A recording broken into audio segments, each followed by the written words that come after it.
But let's switch to our trending topic, and we're going to talk about why we repeat history.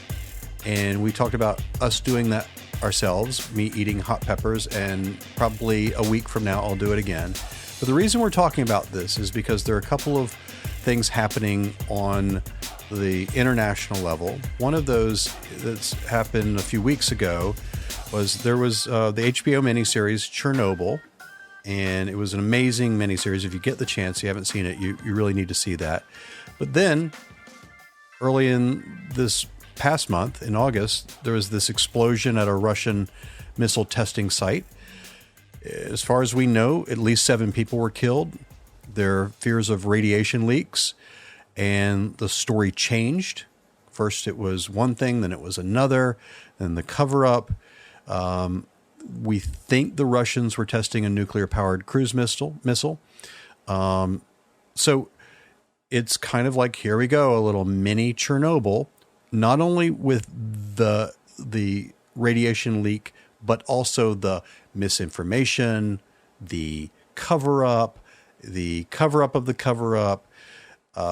We see that with Russia, but we also see it happening in our own country. Some of the things that were lessons learned we're rolling back the clock in terms of some of the regulations, some of the requirements that our government has to keep things from going south. So that's the setup for why we're talking about this. Here's the question. Why do we do this? Like, why don't we learn from mistakes of the past? Even we're not talking about the 1700s. We're talking about something that happened, things that happened in the 1970s, the 1980s, the 1990s, that sometimes even 10 years ago we don't learn from. Emma Kate, your thoughts? Truthfully, it feels unclear. And it feels like it depends on the context of what is being repeated. Like, I think about what we were talking about kind of at the open here, where, okay, me forgetting to do a email, not great. Am I going to die from that? No. So, well, it's debatable. I might get a really severe finger cramp, and then you never know what's going to happen. Anyway, realistically, though, I do feel like it depends on the context of the situation. And I think there's just this it's like when there's a generational gap or divide between the timing of the event, where people have actually lived through it, seen it, experienced it, felt the consequences, followed by a generation that did not. And so it seems like you have to have personal firsthand experience to say, oh, this matters, this is important. Otherwise, you're just like, oh, that's not really realistic or plausible or possible. Let me just interject. I would argue, even with the Chernobyl thing, there are people that have lived through Chernobyl, even people that were involved in the government during that time, that are still like, now we're doing the same thing again. We're doing the cover-up and the misinformation, and that's not just a Russia thing. That's a human thing. Mm-hmm. So some of it, like you said, we lose the thread because of time and age and lack of personal experience. But there's this other piece of even people that have had, it's kind of like my example. Even though I burn my whole stomach and esophagus with spicy curry, I do it again. It's on a bigger scale. Frank? I think there are a few things, but I think the underlying factor is that we are human beings, and we are driven by lust, anger, fear, power, control, and that's not going to go away because we're human beings. And I was reading some articles on this, and you go back to 431 BC, and the Peloponnesian War was started by just this very tiny little thing in a far part of the Greek Empire. And then the article goes in further on to talk about 1914 and World War I. And during the late 1800s and early 1900s, the study of history was that's what you do. You study it, it like permeated society, is thoroughly knowing history. And those politicians in 1914 could tell you everything about the Peloponnesian War. And yet, one assassination in a remote part of Europe led to the deaths of 11 million people in World War I.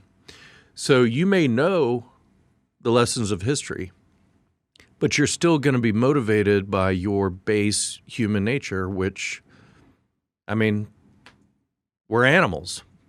We are a warring tribal being, and that's how it works. You're an animal, Frank. We are. You're an animal. We're from the wrong line of the chimpanzees, man. I'm So Asian orangutan. that's my 3 cents on that topic. Good 3 cents. Jonathan.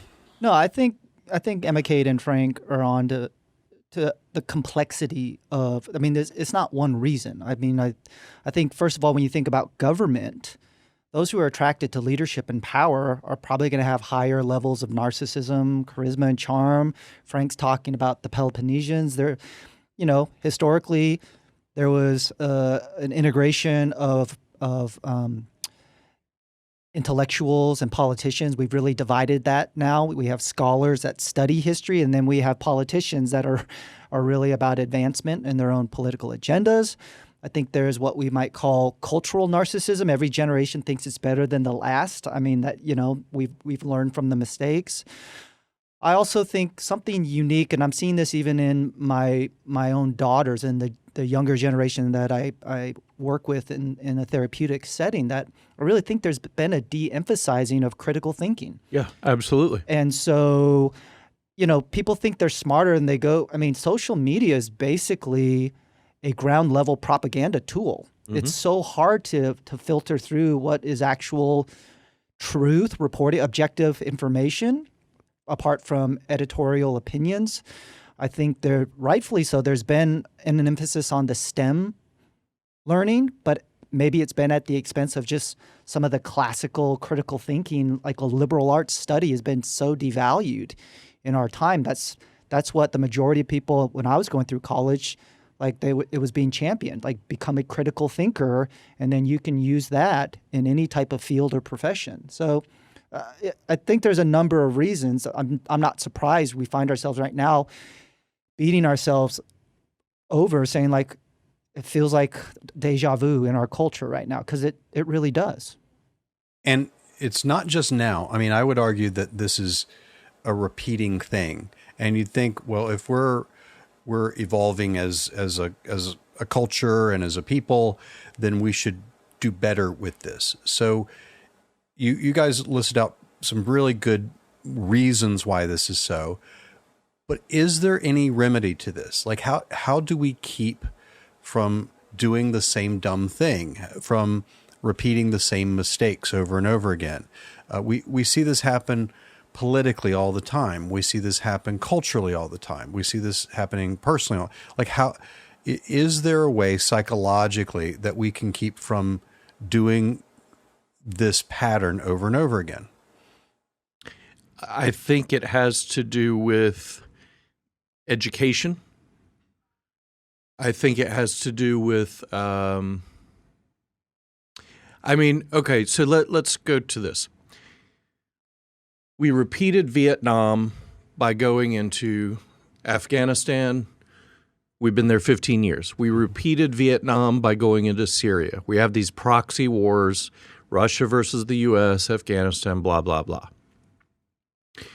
And well, shoot, I was going somewhere with that. Oh. Can't imagine why we can't learn from history, right? I know, yeah. I had a thought 5 seconds ago, but it's like trying to, if we wanted Afghanistan to be a success after Russia was defeated, because we funded the Mujahideen and we funded all these people, CIA, blah, blah, blah, and Russia got beat.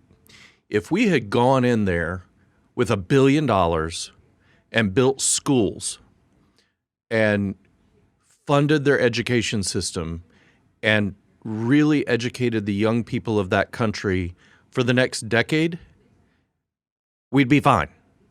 But what we do over and over and over is we go in, we fight these proxy wars, then we walk away. And it happened with Russia.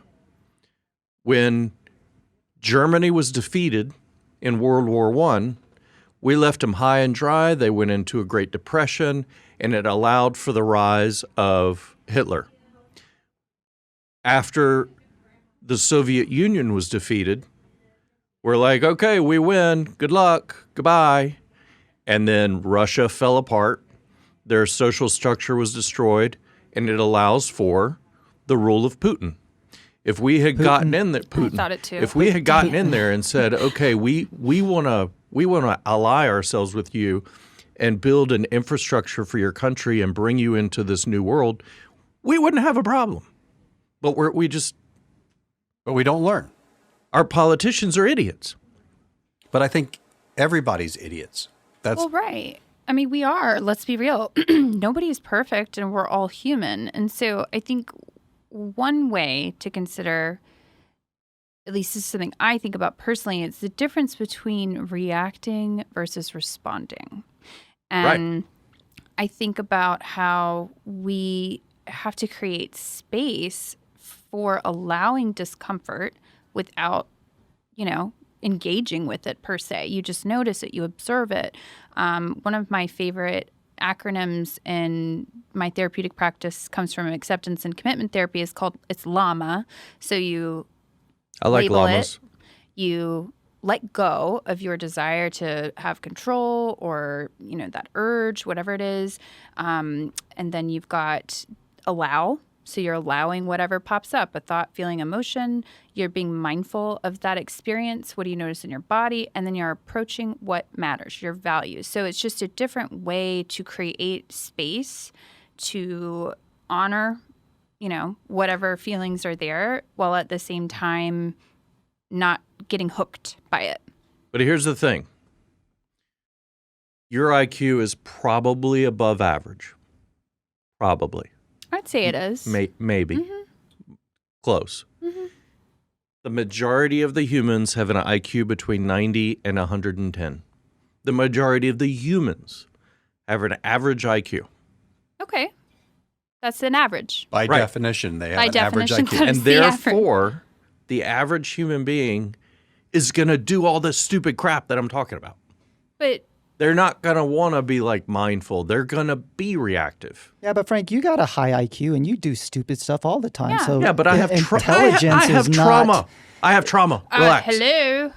Hello. Hi. I have trauma too. Yeah. And I We think all that's do. a partial truth of education. But I kind of think of two lenses. I like what both of you have shared.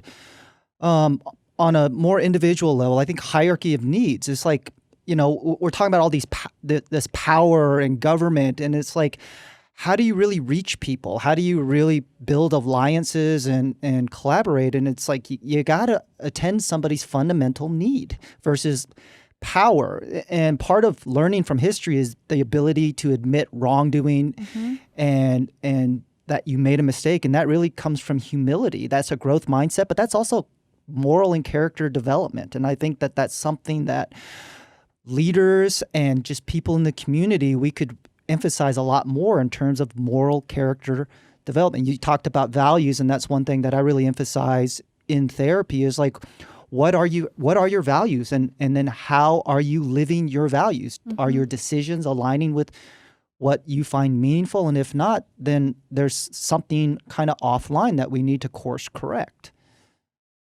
And do you think the things you're talking about could make a meaningful difference in terms of our ability individually, but also big picture, to learn from the past?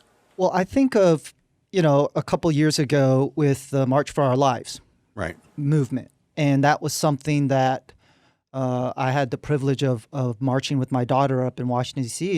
And you see this grassroots movement started by teenagers that really confronted our national government about their inaction or their apathy towards towards gun violence, towards violence in schools, and then it extended to even just racial violence in areas.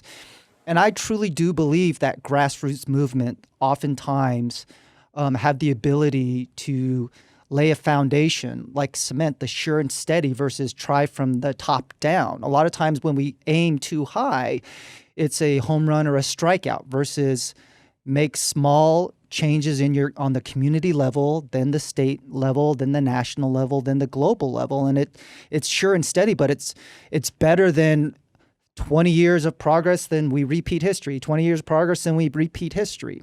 Yeah. I don't think we're ever going to change under any circumstances. We have changed, though. Well, I mean, his hairstyle is proof of we that. still do the same crap over and over and over. You've changed. I've changed. Dave, we've all changed. I'm talking about societal. Well, we are a part of society. So it is at the individual level where we start to have a catalyst for societal change. It's not going to happen. All right. No. I think it is. No, I mean, there's a war. War is never going to... I will quote someone famous, Mark Twain. The Who's only that? ones who've seen the end of war are dead. Thank you, everybody. Thank you. Thank you. And with that, that's going to do it for this edition of the Shrink Tank Podcast. If you want to support our show, we hope you'll give us a rating on Apple Podcasts and also subscribe. If you like the episode, you can find more content exploring the intersection of psychology and pop culture by visiting us at shrinktank.com. And you can also find the video version of our podcast on the YouTube channel. Hope you're watching us there. Don't forget to check out the show notes of this episode for details on today's trending topic, as well as any links to things that we talk about and mention. We welcome your feedback for suggestions or comments on our show. You can tweet us at shrink_tank. You can message us on our Facebook page or shoot us an email at feedback@shrinktank.com. Our producer and theme music composer is Sean Beck. Our associate producer and social media guru is Mariel Butler. For Emma Kate Wright, Jonathan Hederle, and Frank Gaskell in Charlotte, I'm Dave Verhagen in Nashville. Tell all your friends about us and make it a great week. Shrinktank.com